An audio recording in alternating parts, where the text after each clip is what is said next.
Assalamualaikum warahmatullahi wabarakatuh. Di video kali ini saya akan menjelaskan cara untuk melakukan analisis faktor eksploratory dengan menggunakan software SPSS. Nah, sebelumnya kita refresh dulu apa itu analisis faktor eksploratory.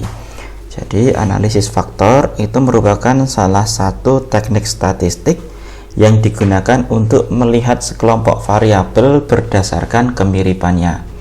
Nah, dalam instrumen penelitian, variabel yang dimaksud itu adalah item-item atau indikator-indikatornya. Nah, fungsi EVA atau exploratory factor analysis dalam pengembangan instrumen sendiri pada umumnya ada dua. Yang pertama pada tahap awal pengembangan, yang kedua evaluasi validitas skala yang sudah jadi.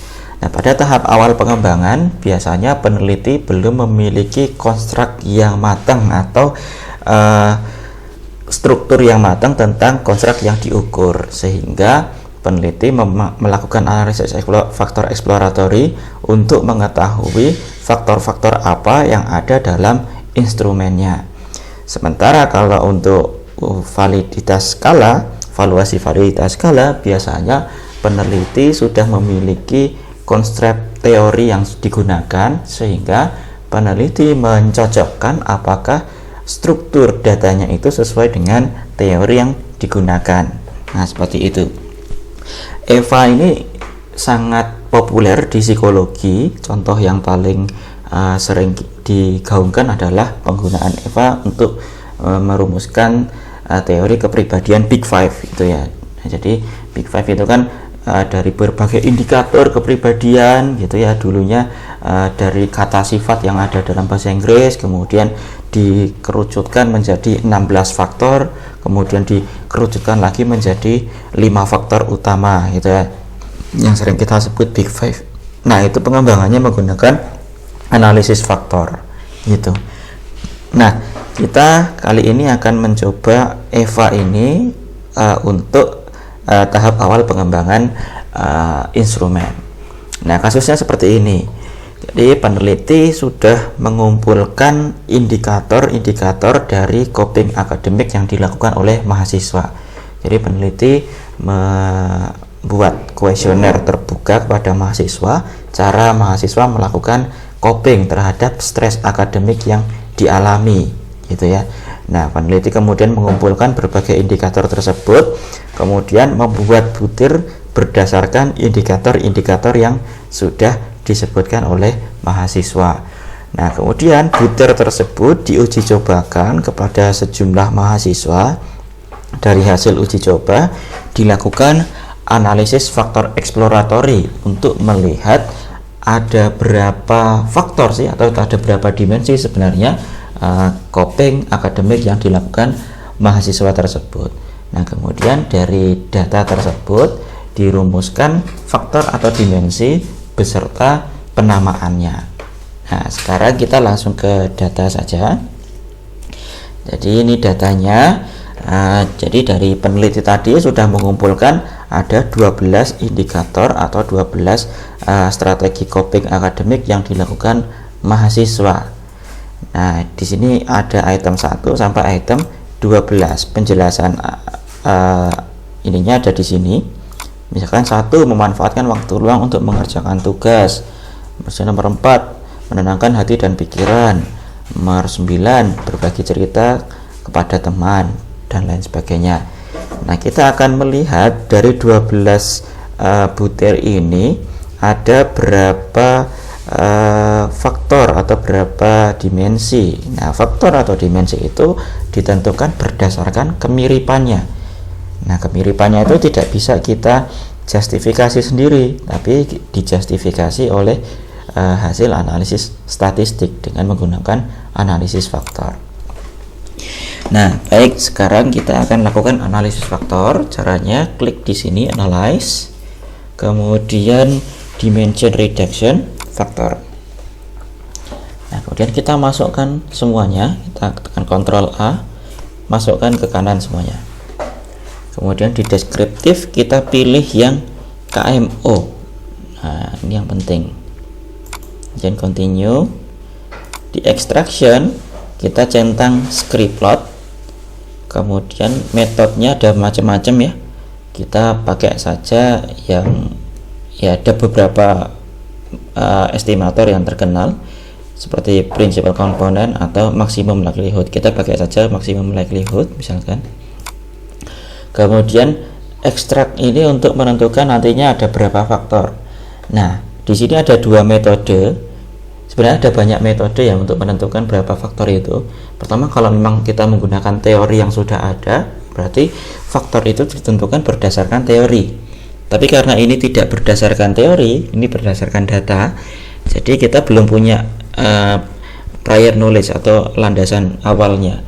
Nah, jadi bisa kita gunakan ini dulu based on agent value-nya. Defaultnya SPSS itu adalah di atas 1. Jadi kalau agent value-nya di atas 1 itu akan menjadi faktor tersendiri. Tapi ada beberapa cara lain juga, misalkan dengan melihat inflection point pada script plotnya. Nah, makanya di sini kita centang script plotnya. Nah, ini kalau yang ini fixed number of factor ini kalau sudah ada dasar sebelumnya, misalkan sudah diketahui faktor sebelumnya berapa gitu. Nah, kita pakai dulu yang ini. Kalau yang lainnya ada juga yang lebih bagus sebenarnya, parallel analysis, tapi tidak bisa dikerjakan di SPSS, bisa pakai JASP itu. Oke, kemudian rotation kita pilih Varimax saja. Varimax ini bisa membedakan antara suatu dimensi dengan cukup maksimal. Kemudian option kita centang yang sort by size. Ini nanti akan mengurutkan dari yang loading faktornya paling tinggi ke yang paling rendah. Kemudian ini juga kita centang suppress small coefficient, ini kita ganti saja 0,3. Ini nanti yang loading faktornya di bawah 0,3 itu nggak akan muncul angkanya. Udah, continue.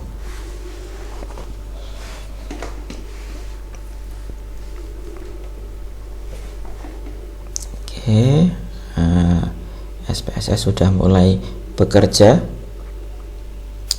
Oke, sebelum kita baca output yang di bawah, ada dua asumsi yang harus dipenuhi dalam melakukan analisis faktor. Yang pertama adalah kita harus memastikan bahwa sampel kita itu cukup untuk mendeteksi adanya kemiripan antar variabel tadi. Gitu. Ya, untuk melihat apakah sampel kita cukup, indikatornya di sini. Kaiser-Meyer-Olkin measure of sampling adequacy. Yang disyaratkan biasanya itu adalah di atas 0,5. Nah, di sini KMO atau Kaiser-Meyer-Olkinnya sudah di atas 0,5, jadi sampel kita sudah cukup. Yang kedua adalah Bartlett's test of sphericity. Nah, tadi analis faktor itu bekerja berdasarkan adanya korelasi antar variabel. Kalau yang variabelnya korelasi tinggi itu akan membentuk satu kelompok sendiri, gitu kan. Nah, oleh karena itu harus ada korelasi antar variabel. Nah, Bartlett test of sphericity ini menguji apakah tiap variabel atau kalau dalam ini tiap item itu saling berkorelasi atau tidak. Indikatornya kalau signifikansinya di bawah 0,05 berarti antar item itu saling berkorelasi. Nah, di sini 0,00 berarti asumsi test of sphericity-nya terpenuhi. Nah, oke, kita baca dulu. Nah, karena kita menggunakan fungsi exploratory, kita mau lihat dulu ada berapa faktornya dulu atau ada berapa dimensinya. Kalau tadi by default SPSS memunculkan jumlah faktor itu berdasarkan yang agent value-nya di atas 1. Nah, yang di atas 1 ada 1, 2, 3 ini. Nah, 3 dimensi ini mampu menjelaskan 45% variasi dari keseluruhan. Nah, kalau kita lihat di script plotnya, di script plot juga kita lihat dimensi pertama atau faktor pertama, faktor kedua, faktor ketiga. Nah, setelah itu garisnya melandai. Nah, titik ini disebut titik infleksi atau inflection point. Jadi sebelum terjadinya inflection point inilah batas jumlah dimensinya. Jadi kalau kita lihat di sini titik inflection point-nya berarti dimensinya ada 1, 2, 3. Nah, jadi faktor atau dimensi dari strategi coping mahasiswa itu ada 3 kalau dari data ini, gitu ya.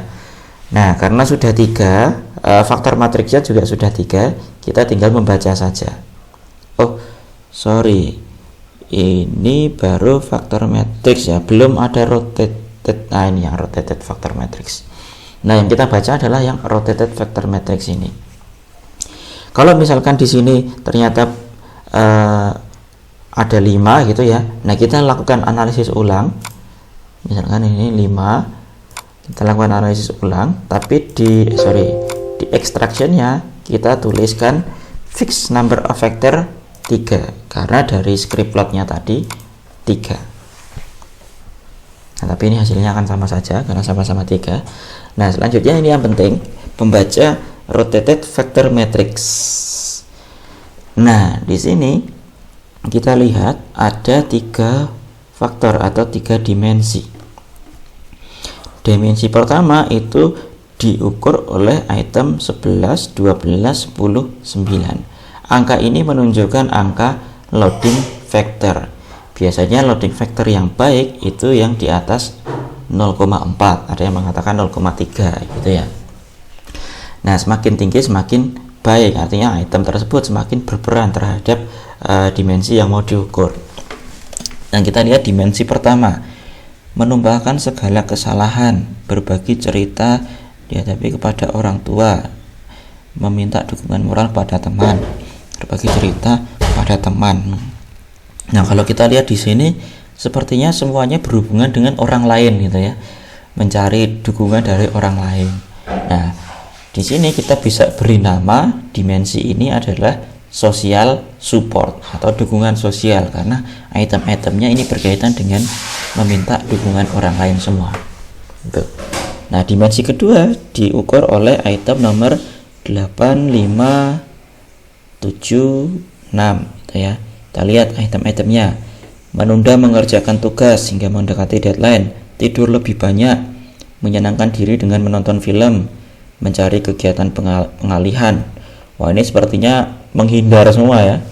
Nah, kita bisa beri nama penghindaran atau avoidance gitu misalkan. Nah, kemudian kita lihat yang faktor ketiga atau dimensi ketiga, menenangkan hati dan pikiran, berpikir positif bahwa tugas akan selesai, mengerjakan begitu ada tugas, memanfaatkan waktu luang. Nah, ini sepertinya lebih ke mendekati atau gercep melaksanakan menyelesaikan tugas gitu ya. Nah, kita bisa sebut ini sebagai approach itu. Approach. Nah, jadi kita mendapatkan 3 dimensi coping akademik. Yang pertama social support, kemudian avoidance, yang ketiga approach. Nah, jadi dari situ kita bisa menyimpulkan bahwa mahasiswa itu kecenderungan melakukan coping akademiknya, coping terhadap stres akademiknya ada 3 tersebut. Nah, kemudian kita juga di sini bisa melihat butir-butir mana yang berfungsi dengan baik, mana yang kurang baik. Misalkan ini 0,394. Kalau kita strict pakai batas 0,4 ya berarti ini butir yang kurang baik. Tapi ini kalau dibulatkan ya 0,4 ya. Nah, ini butir nomor 1 ini tidak muncul angkanya, artinya loading factornya itu di bawah 0,3. Karena tadi kita batasnya adalah 0,3, yang di bawah 0,3 tidak dimunculkan angkanya. Nah, ini menjadi butir yang dapat kita pertimbangkan untuk direvisi atau dibuang gitu. Nah, seperti itu cara melakukan analisis faktor eksploratory untuk melihat jumlah faktor atau jumlah dimensi. Ini pada tahap awal pengembangan alat ukur. Nah, baik, semoga bisa dipahami dengan baik. Assalamualaikum warahmatullahi wabarakatuh.